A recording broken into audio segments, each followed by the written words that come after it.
Hello everyone, the name's Ian Goddard, aka the Glitchy Potato. Today we're going to be doing a Glitchy Potato review. The game is Neverwinter, an MMORPG set in the fantasy realm setting of Dungeons & Dragons. What's Dungeons & Dragons? What's Forgotten Realms? What's an MMORPG? Ah! Don't worry, I'll explain as we go along. But in the meantime, let's check out my main character on the PC version, Kaya Xerxes. And I'm going to click on the new character option to see what the game has in store for us.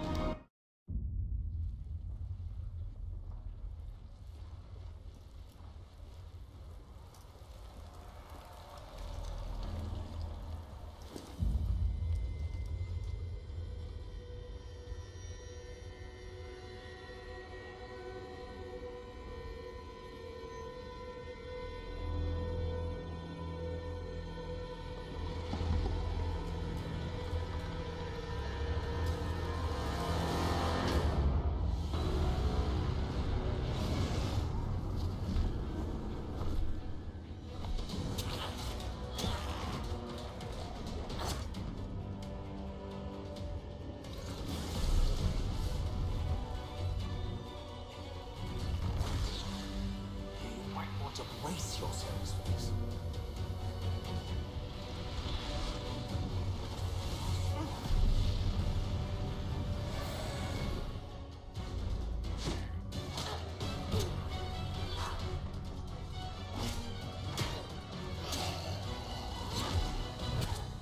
Well, that didn't go so badly. Get his attention. Cleric, with me.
Feed upon the living.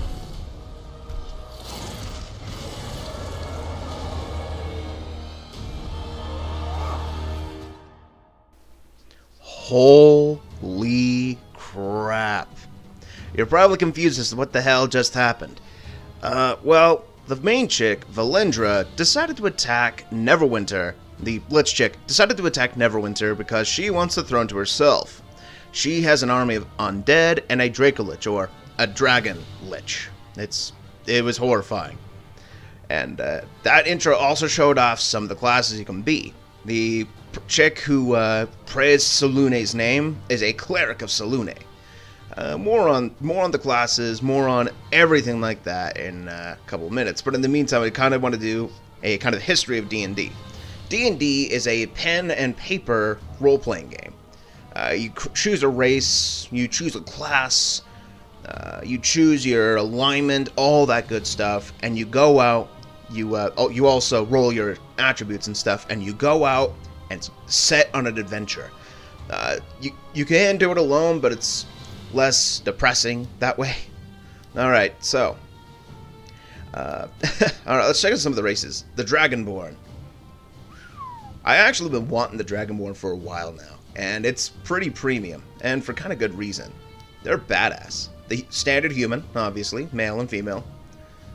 The Metallic Ancestry Dragonborn, on the other hand, is kind of a pain in the ass to get. Well, I'll explain later. Let's check out the Half-Orc. Oh, big, burly, and kind of sexy with the females. Nice. Let's move on to the Wood Elf, shall we? Higgins. Higgins. He's doing the gameplay for me. Higgins. Higgins. Click on the Wood Elf. Click on the bloody Wood Elf. There you go. Thank you. Wood Elf, male, female. You know, elven. The Moon Elf. I don't really see anything good for them, but that's just me. The Sun Elf, which was, I think, Valindra, was the Sun Elf before she turned all undead and gross. The Dwarf, staple, and thick as all hell. Alright, let's move on to the Halfling, Higgins. Thank you, Higgins. Halfling, male and female, they're kinda, for lack of a better term, jailbaity to me. Especially the female. Alright, let's go to the Half-Elf. Higgins. Thank you. The Half-Elf. Not bad. Not bad. Another kind of staple. The Tiefling, which was kind of which was a fight a monster in 3.5, introduced as a playable character. Fourth, the Drow. Gotta love the Dark Elves. And of course, the Menza Barans and Renegade. That's how you pronounce it, believe me. I checked my sources with this one. Alright, so what is my class going to be today? Well, I figured for the review, I wanted to play something that I had never played before, to kind of get a feeling of, yeah, so I will play as a Tiefling. The, you know, horned dudes. And originally, I was going to go for either the Scourge Warlock or a Cleric. But, well, there's more classes, but let's start. Let's actually look at the classes. There's the Trickster Rogue, who can disable traps and go into stealth mode. The Devoted Cleric, who can actually heal their allies. The Control Wizard, who uses spells. The Hunter Ranger, who can switch between melee and ranged weapons. I like that one so far on the Xbox One. The Scourge Warlock, doing nothing but damage. I love this guy, actually. He's on the Xbox One version of the game, he's my main. The Oathbound Paladin is a sword and shield healer.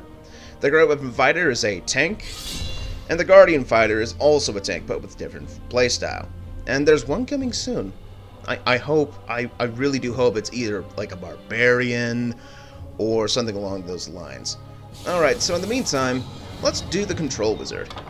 Alright, so their main primary ability, as you can see in the purple, is Intelligence. And you have two options when you're creating a character, depending upon the race. Don't mind me just rerolling my scores here. You have the choice of either one primary attribute. Okay, so how to explain this? For example, the Tiefling has the choice of a +2 Charisma and a +2 Constitution, or a +2 Charisma and +2 Intelligence. All the races, with the exception of the humans and Dragonborn, the Dragonborn get the choice of +2 and any 2, have that option open to them. So I'm going to try to keep rolling until I get a 20 and somewhat... Hey, there we go. Awesome. Never mind. Hey, you know what?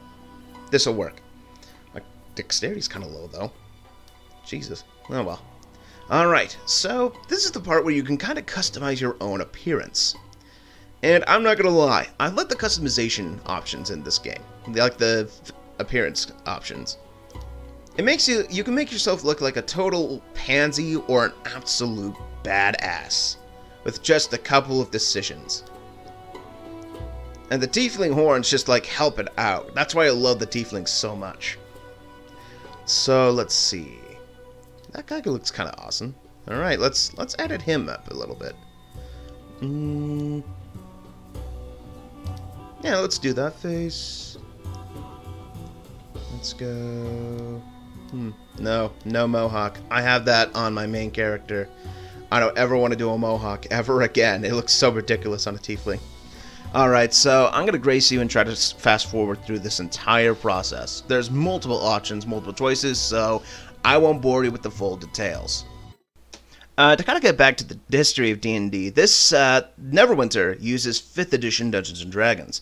There have been multiple iterations. There 5, if you don't count. Has there been any other? No, not really. But Dungeons & Dragons is actually one of the pinnacles of role-playing games. There's been multiple D&D games, a couple of movies, one of which had Jeremy Irons in it, which I actually enjoyed, unlike a lot of people. And I understand why certain people didn't enjoy it. It's not their thing. But it's pretty cool overall. I've played D&D since I was 12, 13-ish, and it's been really fun. I started at 3.5. I played through 4.0, which introduced a whole bunch of cool stuff, and 5.0 came in and said and gave the middle finger to 4.0, which is kind of saying something, because it's more 5.0 is more simplistic. You either have advantage or you have disadvantage. It's really cool overall. I'd recommend you check it out when you can. All right, now that I got the final touches ready to go, let's check out our character. Oh my god. It reminds me of Kane from the Legacy of Kane games a little bit. He looks like it a little bit. I just might keep him this way. Awesome. Alright, now let's check out the character origins section and the deity affiliations. Afflictions, what the hell? Alright, so for those who've played Dungeons & Dragons games before, you're going to see some very familiar names. Where are they? Myth Draenor. Yeah. I think that's been in a couple of books. I don't remember. Netheril. Yeah, again, same with the books. I've only read a few of the books on like the Forgotten Realms setting, which is it's very much, for lack of a better term, there's well, okay, I don't know how to put it, but I don't really know how to describe the Forgotten Realms, but there are some pretty damn famous characters. There's Dritz Do'Urden, the ranger drow elf who left the Drow Society, who's always a badass. There's Brunar Battlehammer, the pretty much king of his own kingdom.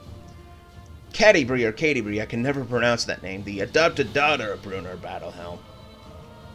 Wolfgar, the Wolf Barbarian, I think his name. It's been a while since I've read these books, so feel free to correct me in the comments below if I'm ever wrong on these.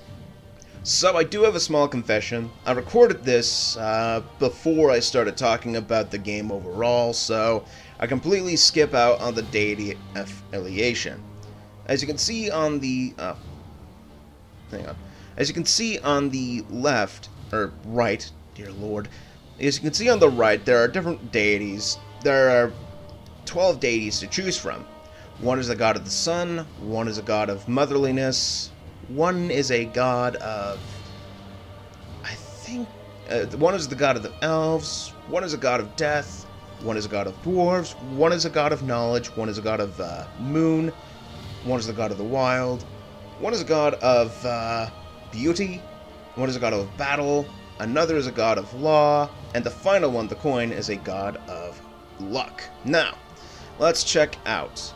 And to mention the famous names, Baldur's Gate, Icewind Dale, Waterdeep, you know, those areas. For those who are watching this, and that's making some wheels turn, you've probably either played a D&D game in the Forgotten Realms setting or have read one of the books. But in the meantime, let's name this badass. What to name him? He still looks like Kane, but I don't want to use like the correct spelling of Kane from Legacy of Kane. So what to name him? Azate? No. No. That's overused. That's way too overused, Higgins.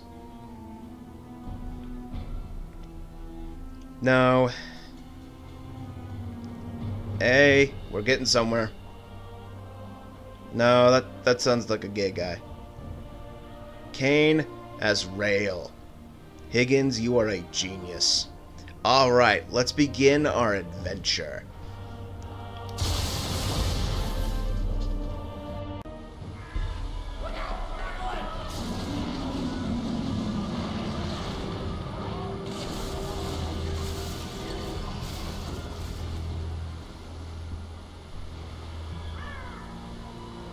Hey, are you alright? I just barely survived a Draco Lich attacking my ship out of the middle of nowhere. How do you think I feel, Wilfred? Okay, so, oh hey, some lore. Alright, so this is a game where if you want to know a lot of stuff about the thing you're fighting for, this is the game where you read up on your lore.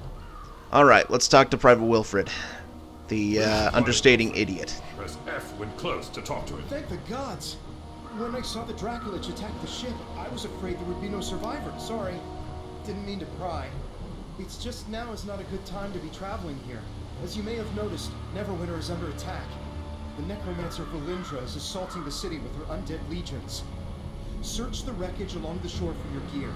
It's dangerous to go unarmed right now. When you finish, head up to the camp at the top of the hill. They've got a nice warm fire up there. You'll feel better once you've dried out. The quest path leads to your next objective. Press Z to toggle it. Alright, so let's talk about the voice acting for a bit. I actually like it. It's a little bit refreshing, as I've played a lot of MMOs that have had little to no voice acting, apart from grunts, combat sounds, death sounds, you know, that kind of thing. Now, with Neverwinter, you get a pretty full package in terms of voice acting. Even the shopkeepers have a voice actor. It's really cool, honestly. Although your character doesn't, which I kind of find disappointing, seeing as that the Old Republic from EA has your character voice act all the time.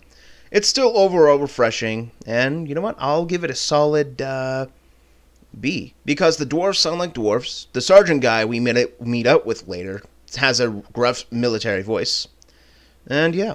So let's heal at the campfire. The campfire is actually your best friend when you're adventuring. It can heal you up. It can treat any and all injuries if you're standing there for 5 minutes real time.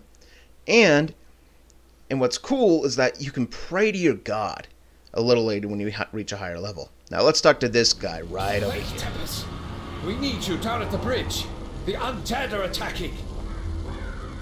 Valindra's trying to take the bridge.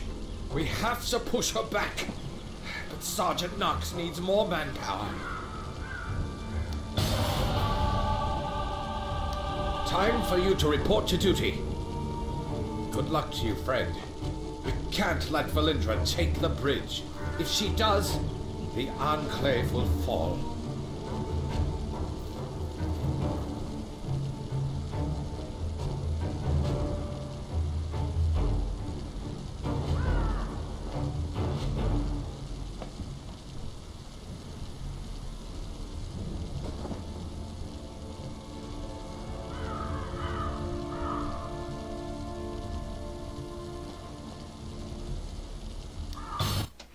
Alright, let's talk about the voice acting a little bit more. Did you notice the subtitles sync to what the hell the guy was saying? No? Okay, so let me compare and contrast a little bit right there. That's like watching an anime on like Crunchyroll, and the words sounding, and you're watching it in English, but it's like the subtitles are saying completely different words, but with the same context. That's what that felt like to me at the very least. Alright, so let's fast forward a little bit. Let's get past these. Actually, let's talk about the combat a little bit. The combat's actually really fun and fast-paced. It's not like a lot of other MMOs where there's cooldown or your attacks do a little bit of damage. Overall, it's one of my favorite combat systems, honestly.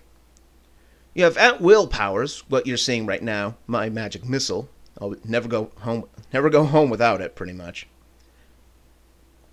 Eventually, you'll get encounter powers, powers that have a little bit of charge-up time but do a lot more damage than regular at-will powers.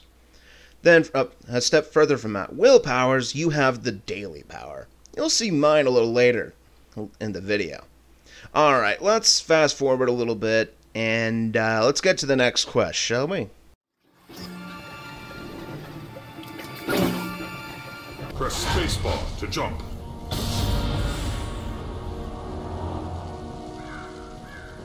The Level Up Guide displays everything you get for leveling up. It may also offer important quests.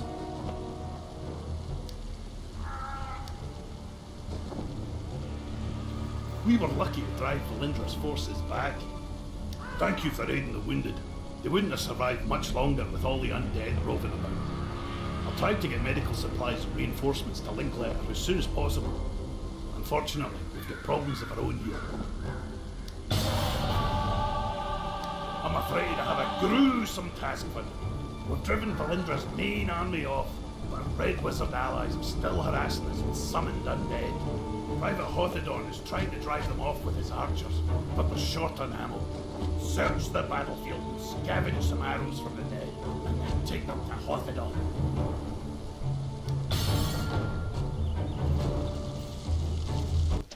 Did you hear what I mean when I said the dwarves sound like dwarves? I imagine them as like that thick Scottish accent, and the game pulls it off beautifully. Oh hey, skeleton. And I get a second at willpower. So in case your first at willpower doesn't work, well, that's where the second one comes in.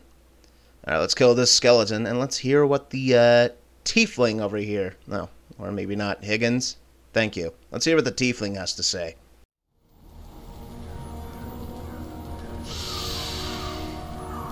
I will answer your questions if I can, but do not break my concentration.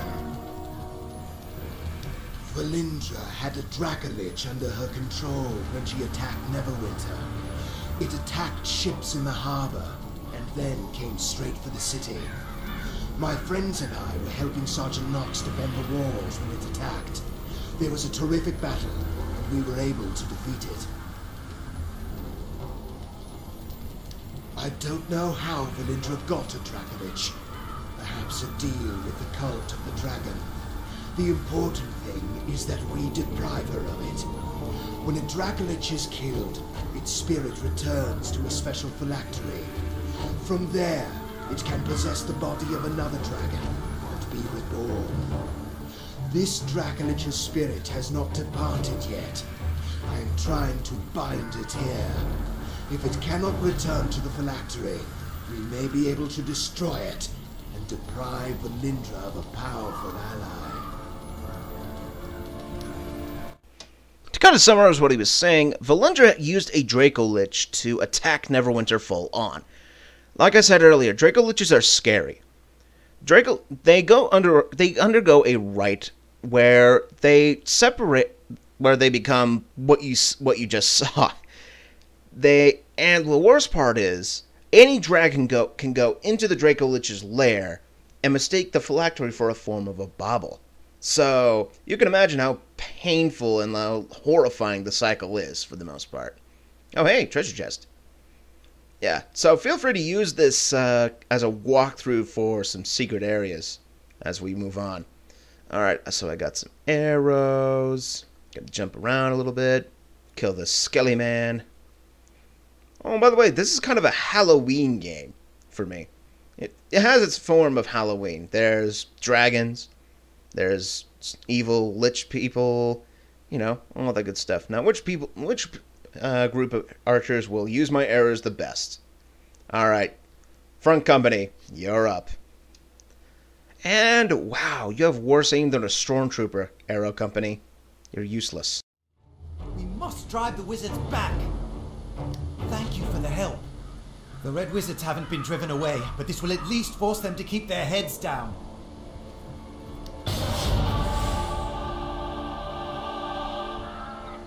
More undead are attacking Neverwinter. They're boiling out of Castle Never and storming the Sleeping Dragon Bridge. If the bridge falls, they will enter the heart of the city. Protector's Enclave. I must stay and deal with the Red Wizards. Please, go to the bridge and aid the defenders. Destroy the undead soldiers near the gate to our north so it may be opened safely. Then talk to Private Wilfred. He will get you inside the city and show you the way to the bridge. Be careful, these undead are more aggressive than others you fought. Tempest grant you strength. Alright, so what he means by more aggressive is that they'll actually come at you.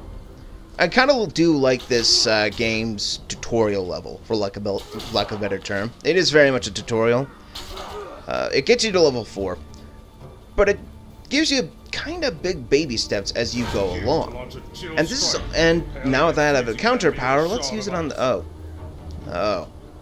Alright, glitch. And that's a dead zombie. Oh, you want to go, pal? Alright, by the way, it's kind of a hint towards you guys. Don't do what I'm doing. Don't get point blank at a zombie or anything with a sword, because it will rip you to shreds as the control wizard. Especially with my low dexterity. And I invested in Constitution, but still, overall. Alright. Oh, hey, we have another player. As you can see, the people who are other players have like a green, have their name in green, and, well, you can kind of interact with them. I'm not going to do it this episode as well. Well, not this episode, this review, as the grouping system is a separate thing on its own. I made a review on it, but that's about it. Alright, let's talk to Private Wilfred over here. My man. Oh, and it turns out you can teleport. Hello again. You're looking a good deal fiercer than when you washed up on the beach. Told you drying out by the fire would do you good. My mother always says, warm clothes make for a warm heart. You've thinned out the skeletons enough that we should be able to slip through the gate safely. Linklater gave me some healing potions for you. You may need them on the bridge.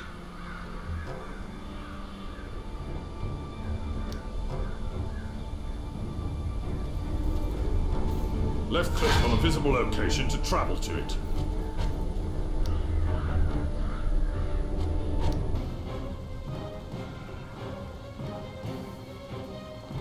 They're in trouble! We must go to their aid! For Protector's Enclave, defend it! Tap any direction. As you can tell, I really do get into this game. Oh, by the way, I forgot to mention that you have a certain dash ability or double tap ability. In this case, the controller wizard can teleport. I'm going to leave the monotony here. I'm going to just spare you the monotony of fighting through several billion bad guys at once. But in the meantime, let's talk about the overall theme. It's kind of badass, honestly. Makes you feel like Conan the Barbarian with spells. Alright. Get through that, and that. Kill you, get a new daily power, upgrade stuff, check things out. And kill these guys. Kill more guys. Go get him, Tiger! You can do it! Oh. Hey, whoa. Holy. Oh, fuck. I'm sorry. I bow to your will. And crap. Now, welcome to the very first boss fight. I'm not gonna lie, it's pretty damn suiting, as not only are you facing a pretty awesome looking enemy, but you become the hero of Neverwinter in the process. Alright, I'm gonna show you kind of what to do with this guy. Okay, first of all, you gotta keep dodging when you're in melee range of him. And when you can, use your daily power on him. For the controller wizard, I was able to do it twice, which is kind of saying something, honestly. I'm kind of enjoying him more and more. Oh, haha, nerd. Missed. Alright. Another cool thing about the controller wizard, he can freeze his enemies. And if he shatters them, he can do extra damage, which overall is pretty awesome. Alright, come on, freeze him again, freeze him again. Yes! Uh-oh. Oh, wow, that took a good chunk out of my health. My health is the red bar below my green and red powers. Alright. Boom. Dead meat. Get wrecked. Alright, as you can hear him say, I found an identification scroll. Alright, I'll let Private Wilfred speak his last. Sorry. Should have been more cautious. But when I thought of all my friends who died because of her... Find Sergeant Knox and tell him what happened. Ask him to check on my mother from time to time. Alright, as long as you don't make me mention that I kind of egged you on at the very beginning there. You have to stop her. Lord Neverember is no saint, but he's better than the alternative. If Neverember fails here, Valindra will rule Neverwinter. Find Sergeant Knox. He's one of Neverember's guards, one of the good ones. You must stop Valindra. So, an old bitter woman and a guy who's not really known to be a saint. America, does that sound familiar? If it sounds like 2016 election, congratulations, you are correct. And now welcome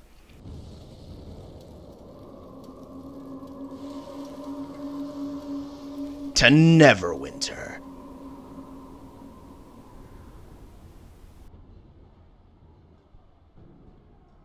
So after all that's been said and done, we'll load up into Protector's Enclave inside the city of Neverwinter itself.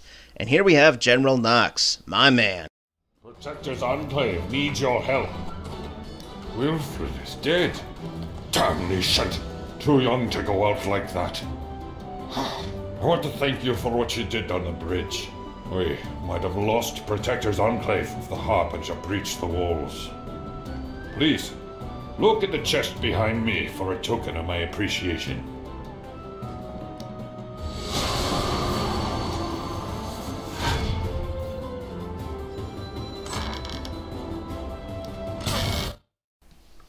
Alright, so this is where I'm going to end the review. It's kind of a dark note, isn't it? Our best buddy who saved us from the shipwreck is dead.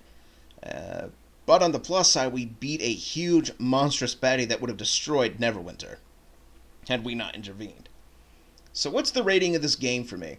Well, first of all, let's go back to voice acting. The voice acting's really damn good. You heard Sergeant Knox. I keep calling him General for some stupid reason.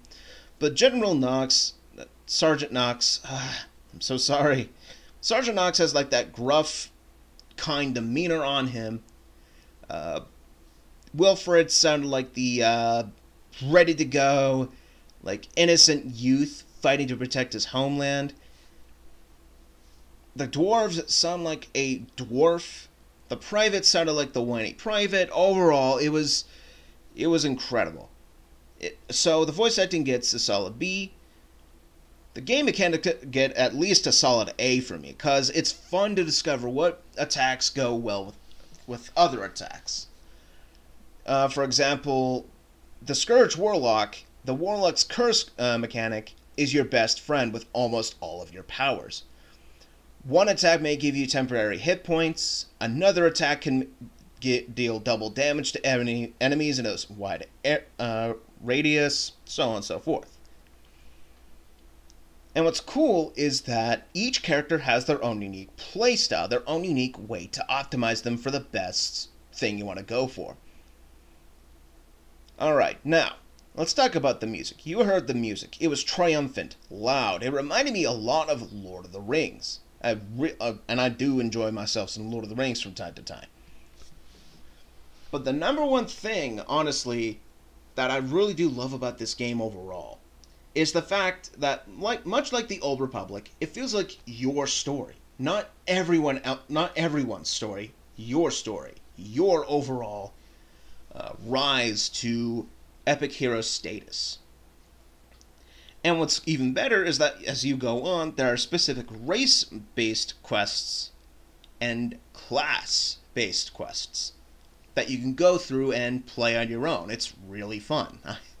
So overall, the rating of this game, with all the mechanics, with all the voice acting, and even the beauty of the game, you can look, you're seeing it yourself, the beauty of it all. I give this game a solid 4.5. There are some, as you saw, there are a couple glitches. You saw the zombie walk past me and he was a viable target. But overall, it's still a fun game. It's still worth your time and worth your investment. And again, you could, much like Dungeons & Dragons Online, a game I previously played on the channel, you can earn everything if you grind and work hard enough to do so. I don't mind that. In fact, it helps me discover what quests are the best, which ones are worst. So, that's the end of the review. I want to thank you very much, guys, for watching. I want to thank you very much for, putting up with me ramble and make stupid jokes. Leave a like and let me know in the comments below if you think Neverwinter's worth your time. This is the Glitchy Potato signing off. Remember, kids, say no to drugs, say yes to Neverwinter. Have yourselves a wonderful day.